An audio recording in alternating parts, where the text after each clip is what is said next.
Good morning dear students. आज हम पढ़ेंगे क्लास 11th की भवानी प्रसाद मिश्र द्वारा लिखी गई कविता घर की याद। तो बच्चों, कवि भवानी प्रसाद मिश्र जो उस समय जेल में बंद थे और जेल में रहने के जेल के प्रवास के दौरान उन्हें अपने घर की याद आती है, तो वो अपने घर को याद करते हुए उन्होंने कविता लिखी है। तो देखिएगा किस इस कविता की पंक्तियां हैं।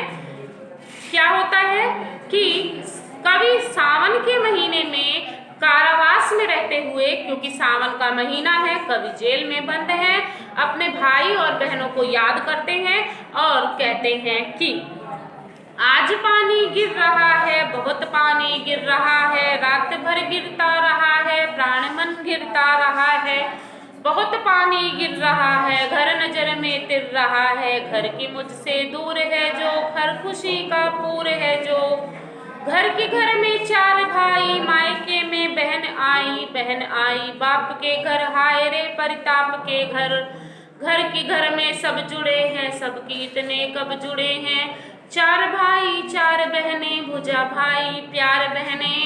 तो इन चार अनुच्छेदों के दौरान कवि यह कहना चाहते हैं कि सावन का महीना है और बारिश हो रही है, आज पानी गिर रहा है, बारिश की झड़ी लगी हुई है, बहुत पानी गिर रहा है अर्थात बहुत तेज वर्षा हो रही है, और कहते हैं लगातार बारिश हो रही है, घर नजर में तिर रहा है। इस सावन के महीने में जब सभी भाई बहन आपस में त्योहार मनाने के लिए एकत्र हुए होते हैं, तो उसका वर्णन करते हैं। कहते हैं कि पानी बहुत अधिक तेजी से गिर रहा है, सारी रात बरसात हुई है और सारी रात बरसात होने के कारण मन में कल्पनाएं और बढ़ गई हैं, अर्थात मेरा मन उसी में लग गया है। फिर कहते हैं कि घर नजर में तिर रहा है, मेरी आंखों के सामने मेरा घर दिखाई दे रहा है। ऐसे में कवि अपने घर के, अपने परिवार के सदस्यों को याद करते हैं, उन्हें उनकी बहुत याद आती है और वो कहते हैं कि मेरा वह घर मेरी आंखों के सामने घूम रहा है। उसके बाद क्या होता है कि उनका घर जो कि घर की मुझसे दूर है जो, घर खुशी का पूर है जो, वह घर जो कि मुझसे अर्थात जेल से बहुत दूर है, कारावास से बहुत दूर है और घर खुशियों का खजाना है, इसलिए वो कहते हैं कि मेरा घर खुशियों से भरा हुआ है। फिर कहते हैं घर के घर में चार भाई, मेरे घर में मेरे चार भाई हैं और ससुराल से बहन घर आई हुई है। क्यों? सावन में आई है त्योहार मनाने के लिए, इसलिए उसका वर्णन करते हैं। मुझे उन सब की बहुत याद आती है। वो कहते हैं बहन आई बाप के घर, कि बहन अपने पिता के घर आई है अपनी खुशी मनाने के लिए, खुश रहने के लिए। लेकिन कितना बुरा हुआ कि पिता के घर आने पर जब उसे ये पता चला कि उसका एक भाई कारावास में है, तो वो दुख प्रकट करती है, अर्थात दुखी हो जाती है। वहाँ क्या है, उसको भाई के जेल जाने का समाचार मिला तो वह दुखी है। फिर कहते हैं घर की घर में सब जुड़े हैं, सबकी इतने कब जुड़े हैं, मेरा जो घर है उस घर में सब एक दूसरों से जुड़े हुए हैं, मेरा घर सुख से भरा हुआ है, लेकिन इस समय दुख से भर गया है। चार भाई चार बहनें, वो कहते हैं कि जब मेरे घर के सभी सदस्य सावन के महीने में इकट्ठे हुए हैं, मेरा भी मन करता है कि मैं उनके साथ रहूं, लेकिन आज मैं उनके साथ नहीं हूँ। चारों भाई और चारों बहनें घर में इकट्ठे हैं। कवि ने बताया है कि कवि के भाई जो है कठिनाइयों में हमेशा उसका साथ देने के कारण उसकी भुजाएं हैं और उसकी बहनें प्रेम की साक्षात मूर्ति हैं। बहनों ने उन्हें बहुत प्यार दिया, इसीलिए वो कहते हैं चार भाई चार बहनें, भुजा भाई प्यार बहनें, अर्थात मेरे भाई हर समस्या में, हर कठिनाइयों में मेरा सामना करते हैं, मेरा साथ देते हैं, इसलिए वो मेरी चारों भुजाएं हैं और मेरी बहनें हमें अपार स्नेह देने के कारण हमारा प्यार है। और फिर अपनी माँ के बारे में बताते हैं अगले अनुच्छेद में। और माँ बिन पढ़ी मेरी, दुख में वह गढ़ी मेरी, माँ की जिसकी गोद में सिर रख लिया तो दुख नहीं फिर, माँ की जिसकी स्नेह धारा का यहाँ तक है पसारा, उसे लिखना नहीं आता जो कि उसका पत्र पाता, पिताजी जिनको बुढ़ापा एक क्षण भी नहीं व्यापा, जो अभी भी दौड़े आए, जो अभी भी खिलखिलाए, मौत के आगे ना हिचके, शेर के आगे ना बिचके, बोल में बादल गरजता, छाम में झंझाल रजता। यहाँ कवि ने जेल के कारावास के दौरान अपने अनुभूत क्षणों के दुखों को साकार करते हुए कहा है कि मेरी माँ अनपढ़ है, वो पढ़ी लिखी नहीं है और मेरे कारण उसे बहुत दुख उठाने पड़े। मानो दुखों ने ही उसके व्यक्तित्व का ही निर्माण किया हो, अर्थात मानो दुख के द्वारा ही मेरी माँ निर्मित की गई हो। मेरी माँ भले ही पढ़ी लिखी नहीं है, लेकिन मेरे दुखों को उसने हमेशा बांटा है। माँ की जिसकी, वो कहते हैं कि उनकी गोद में सिर रखते ही मेरे सारे दुख खत्म हो जाते थे और दुख का कोई एहसास ही उसे नहीं होता था। कवि कहते हैं कि उन्हें ऐसा लगता था कि उन्होंने दुख का कभी सामना ही नहीं किया। या मेरी माँ, वो कहते हैं कि माँ की जिसकी स्नेह धारा का यहाँ तक है बसारा, मेरी माँ की प्रेम रूपी धारा आज यहाँ तक फैली हुई है। और कहते हैं कि कारावास में उनके ना होने पर भी उनकी स्नेह की धारा मुझ तक पड़ी हुई है और प्रतिदिन उनके द्वारा, वो कहते हैं कि मेरी माँ को लिखना नहीं आता, नहीं तो मैं प्रतिदिन उनके पत्र को अवश्य प्राप्त करती या वो मुझे पत्र भेजती। फिर वो अपने पिता के बारे में बताते हैं कि और पिता जिनको बुढ़ापा एक क्षण भी नहीं व्यापा, कि पिताजी की उम्र में चाहे वो बढ़ गई हो लेकिन मेरे पिताजी मन से कभी बूढ़े नहीं हुए, वो पल भर के लिए भी उत्साहीन नहीं हुए। वे अभी भी कर्मठ और उत्साही हैं, अभी भी उनमें इतनी शक्ति है कि वे दौड़ दौड़ कर काम करते हैं। उनमें अभी भी इतनी शक्ति है कि वे दौड़ दौड़ कर काम करते हैं। अभी भी वे युवाओं की भांति खिलखिलाकर हंसने की इच्छा और उत्साह रखते हैं। जीवन के दुखों में उन्होंने कभी निराश होने नहीं दिया। पिताजी इतने बहादुर हैं कि मौत के सामने आने पर भी उसका सामना करने की हिम्मत रहती है उनमें। वो मौत के सामने आ जाने पर भी पीछे नहीं हटते हैं और उनके आगे बढ़ते कदम मौत का भी भय उन्हें नहीं रोक पाता है। अर्थात शेर के आगे न बिचके, यदि साक्षात शेर भी उनके सामने आ जाए तो वो उसका वीरता पूर्वक संघर्ष से मुकाबला करेंगे, भागेंगे नहीं। बादलों की घोर गरज के समान उनकी आवाज बुलंद है और आवाज बुलंद होने के साथ साथ आवाज में निडरता और भक्ति की गूंज है। उनके कार्य की फुर्ती इतनी तीव्र है कि तूफान का वेग भी उनके सामने तुच्छ लगने लगता है। वे प्रत्येक कार्य को शीघ्र अर्थात बहुत ही शीघ्र पूरा कर डालते हैं। उनके काम तूफानों की तरह से तीव्र गति से होते हैं। इसके साथ ही साथ अगली पंक्तियां हैं। आज गीता पाठ करके दंड 260 करके खूब मुक्तर हिला लेकर मुठ उनकी मिला लेकर, जबकि नीचे आए होंगे नैन जल से छाए होंगे, हाय पानी गिर रहा है घर नजर में तिर रहा है, चार भाई चार बहने भुजा भाई प्राण बहने, खेलते या खड़े होंगे नजर उनको पड़े होंगे, पिताजी जिनको बुढ़ापा एक क्षण भी नहीं व्यापा, रो पड़े होंगे बराबर पांचवे का नाम लेकर।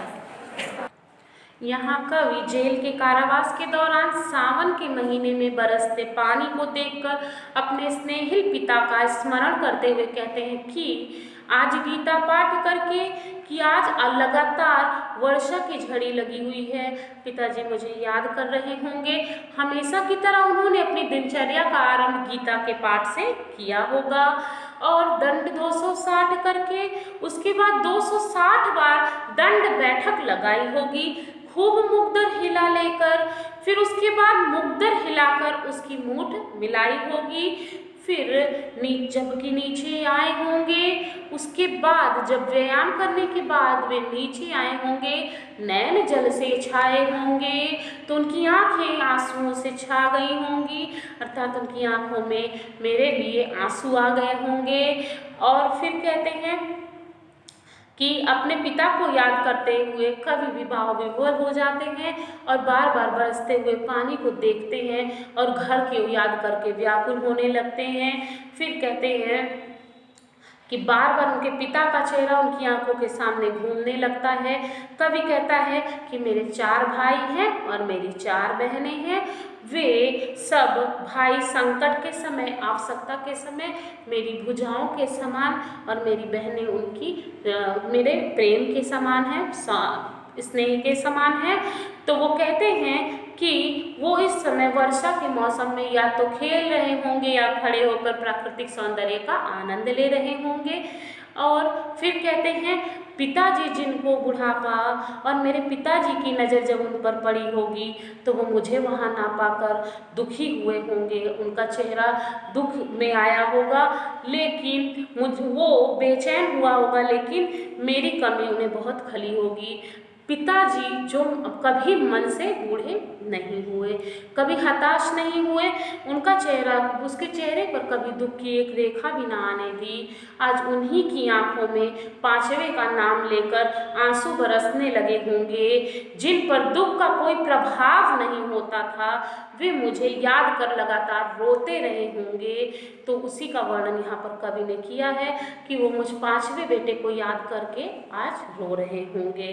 फिर कहा गया है कि 5वां मैं हूँ अभागा, जिसे सोने पर सुहागा, पिताजी कहते रहे हैं, प्यार में बहते रहे हैं, आज उनके स्वर्ण बेटे लगे होंगे उन्हें हेठे, क्योंकि मैं उन पर सुहागा बंधा बैठा हूँ अभागा।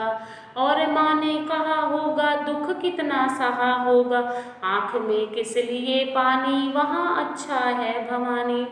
वह तुम्हारा मन समझ कर और अपनापन समझ कर गया है, सो ठीक ही है, यह तुम्हारी लीक ही है। फिर यहाँ बताया गया है कि कारावास में बंद कवि की आंखों के सामने घर की मधुर स्मृतियाँ एक एक करके आ रही हैं और वह बेचैन होता है। कवि घर की स्मृतियों का सजीव चित्रण करते हुए कहते हैं, 5वां मैं हूँ अभागा, मैं 5वां व्यक्ति मैं हूँ और जिसने उनको दुख दिए हैं और रुलाया है। मैं अभागा हूँ क्योंकि मेरे कारण मेरे पिताजी को दुख हुआ है। वो कहते हैं पिताजी मुझे सोने पर सुहागा कहते थे, अर्थात मुझे चारों भाइयों में सबसे बड़ा और भाग्यशाली और प्रतिभावान मानते थे और सबसे अधिक प्यार मुझे करते थे। लेकिन आज इस सुहावने मौसम में उन्होंने मुझे नहीं देखा होगा तो उन्हें उनके 4 बेटे कपूत की भांति लगे होंगे, बुरे लगे होंगे। फिर कहते हैं पिताजी ने मेरे अभाव में उन चारों बेटों को अपना प्यार नहीं दिया होगा या नहीं दे पाए होंगे। फिर वो कहते हैं जब पिताजी मेरे विषय में विचार कर भावुक हो उठे होंगे तो माँ ने उनसे कहा होगा, तो माँ ने उनको धैर्य बंधाया होगा, उन्हें ढांढस बंधाते हुए कहा होगा कि आप आंसू मत बहाइए, हमारा बेटा भवानी शुभ कार्य के लिए जेल गया है। और इन शब्दों में पिताजी के दुख को बहुत कम कर दिया होगा। बेटे ने पिता की इच्छा को मानकर जेल जाना पसंद किया तो उसने ठीक ही काम किया है, पिताजी की परंपरा को आगे बढ़ाया है और आप ही के द्वारा बनाए रास्ते पर वो आगे बढ़ा है कि वह तुम्हारा मन समझकर उसने आप ही की इच्छा अनुसार अब आप ही के कार्य पर, आप ही के बनाए रास्ते पर वह आगे बढ़ा है। तो इसलिए आप उस पर परेशान मत होइए। पाँव जो पीछे हटाता कुख को मेरी लजाता, इस तरह हो न कच्चे रो पड़ेंगे सारे बच्चे।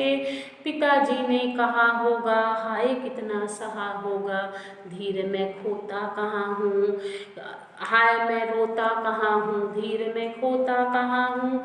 हे सजीले हरे सावन ने कि मेरे पुण्य पावन, तुम बरस लो वे न बरसे 5वें को वे न। मैं मजे में हूँ सही है, घर नहीं हूँ बस यही है, किंतु यह बस बड़ा बस है, इसी बस से सब बिरस है। यहाँ कवि कारावास में बैठे बैठे पिता के बारे में सोचते हैं और सोचते सोचते माँ के विचारों को विश्लेषित करने लगते हैं।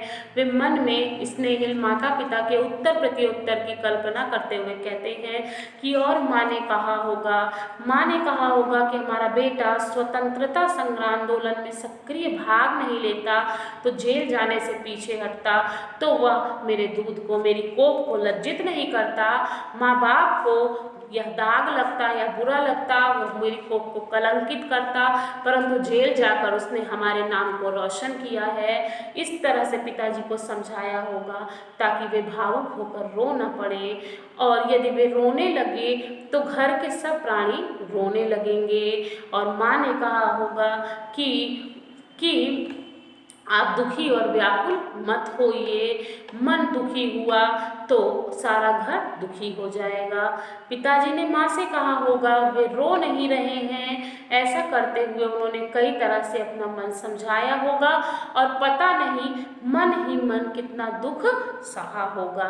दूसरों को दिखाने के लिए ऊपर से तो शांत बने रहे होंगे, लेकिन उन्होंने कहा होगा कि मैं बिल्कुल ही अधीर नहीं होता हूँ। दुख को सहने की उनमें अपार क्षमता है। कवि सावन को संबोधित करते हुए कहते हैं कि हे सजीले हरे सावन, हे कि मेरे पुण्य पावन, तुम बरस लो वे न बरसे, पांचवे को वे न तरसे। कवि कहते हैं कि हे आनंद प्रदान करने वाले सावन के महीने, तुम मुझे मेरे पुण्य कर्मों से प्राप्त हुए हो। तुम चाहे जितना चाहो उतना बरस लो, लेकिन कुछ भी ऐसा करना कि मेरी याद मेरे माता पिता को न सताए और उनकी आंखों से आंसू ना बहाएं।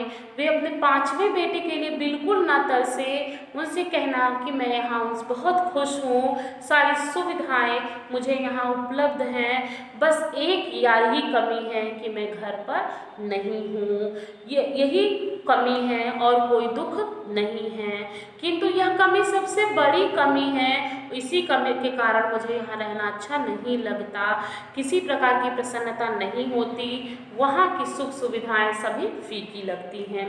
फिर कहते हैं किंतु उनसे यह न कहना, उन्हें देते धीर रहना, उन्हें कहना लिख रहा हूँ, उन्हें कहना पढ़ रहा हूँ, काम करता हूँ कि कहना, नाम करता हूँ कि कहना, चाहते हैं लोग कहना, मत करो कुछ शोक कहना, और कहना मस्त हूँ मैं, काटने में व्यस्त हूँ मैं, वजन 70 सेर मेरा और भोजन ढेर मेरा, कूदता हूँ धेलता हूँ, दुख डट कर ठेलता हूँ, और कहना मस्त हूँ मैं, यो न कहना अस्त हूँ मैं। यहाँ कवि सावन के महीने को अपना संदेश देते हुए कहता है कि हे सावन, तुम मेरे पिताजी के पास जाकर उनसे मेरे दुखों का बखान मत कहना, उन्हें यह धैर्य देते रहना, उन्हें ना कहना कि मैं घर की कमी का अनुभव कर रहा हूँ, मुझे यहाँ सब कुछ फीका फीका लग रहा है। उन्हें यह धैर्य बंधाना, उन्हें कहना कि मैं यहाँ कविता लेखन में लगा हूँ, उनसे कहना कि मैं नियमित रूप से अपना अध्ययन कार्य कर रहा हूँ, अर्थात मैं यहाँ कविताएं लिख रहा हूँ, मैं नियमित रूप से अपनी पढ़ाई कर रहा हूँ, अध्ययन कर रहा हूँ। उन्हें तसल्ली देते रहना कि मैं यहाँ बेकार और दुखी नहीं बैठा हूँ। उन्हें कहना कि मैं यहाँ सब दुख भुला करके अपने काम को करने में लगा हूँ, मैं यहाँ ऐसे काम कर रहा हूँ जिनसे उनका बड़ा नाम होगा। और फिर कहते हैं कि मैं यहाँ सब कुछ भुलाकर अपना काम कर रहा हूँ, और यहाँ के सभी लोग मुझे बहुत प्यार करते हैं, और वो कहते हैं कि इसलिए उनके अभाव में भी मुझे दुख, आप लोगों के अभाव में मुझे दुख नहीं होता। वो कहते हैं कि यहाँ मेरा सभी पूरा समय आनंद से बीत रहा है, मेरा सारा समय चरखा काटने में बीत जाता है, वहाँ भी वजन मेरा 70 सेर है, और साथ ही खाना भी खूब रुचि से खाता हूँ, यहाँ कूदता हूँ, खेलता हूँ और खूब आनंद मनाता हूँ। दुखों का सामना करने में मैं समर्थ हूँ, मैं दुखों को धक्के मार मार कर दूर भगा देता हूँ। और फिर कहते हैं कि मैं यहाँ खेलता हूँ, कूदता हूँ और खूब आनंद मना रहा हूँ, मैं उनसे डरता नहीं हूँ बल्कि आनंद से उनका सामना करता हूँ। हे सावन, उनसे यह कहना कि मैं बहुत खुश हूँ, उनसे यह मत कहना कि मैं यहाँ दुखी और उदास हूँ। फिर अगली और पंक्तियाँ हैं, हाय रे ऐसा न कहना है कि जो वैसा न कहना, कहना देना जागता हूँ, आदमी से भागता हूँ, कहना देना मौन हूँ मैं न खुद न समझूँ कौन हूँ मैं, देखना कुछ वक्त न देना, उन्हें कोई शक न देना। हे सजीले हरे सावन, हे कि मेरे पुण्य पावन, तुम बरस लो वे न बरसे, छवे को वे न तरसे।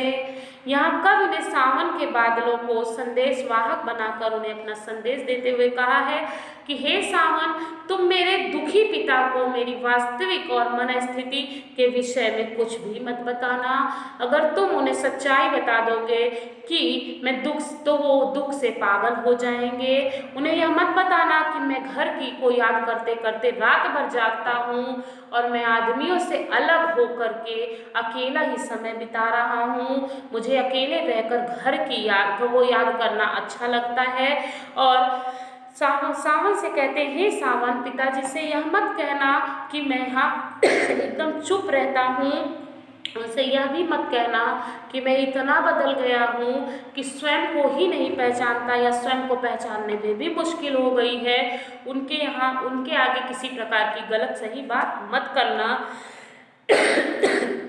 और किसी प्रकार का कोई संदेह उन्हें मत देना। यदि तुम उनको वास्तविकता के विषय में कुछ बता दोगे तो वह बहुत दुखी होंगे। ए हरे भरे सजीले सावन, हे आनंदमयी सावन, हे तुम अपने मेरे पवित्र कर्मों के द्वारा प्राप्त हुए सावन के महीने, तुम जितना चाहो उतनी बरसात कर लो, लेकिन ऐसी कोई बात मेरे पिताजी से न कहना जिससे दुखी होकर वो रोने लगे। अर्थात पिताजी को ऐसा कुछ न कहना कि वे अपने 5वें बेटे से मिलने के लिए तरसने लगे। अर्थात तुम मेरे पिताजी को यह संदेश देना कि मैं जेल कारावास में भी हर प्रकार से खुश हूँ।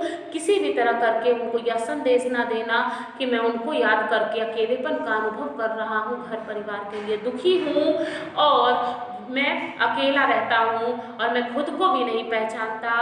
और उन्हें किसी भी प्रकार से तुम जितना चाहो उतना बरस लो, लेकिन मेरे माता पिता की आंखों से कभी आंसुओं की धारा ना गिरने पाए, वो मेरे लिए कभी ना रोए, मेरे लिए कभी दुखी ना हो। तो इस प्रकार से बच्चों, भवानी प्रसाद मिश्र द्वारा लिखा गया पाठ घर की याद पूरा हुआ। अगले पाठ के लिए मिलते हैं अगले वीडियो में। Thank you.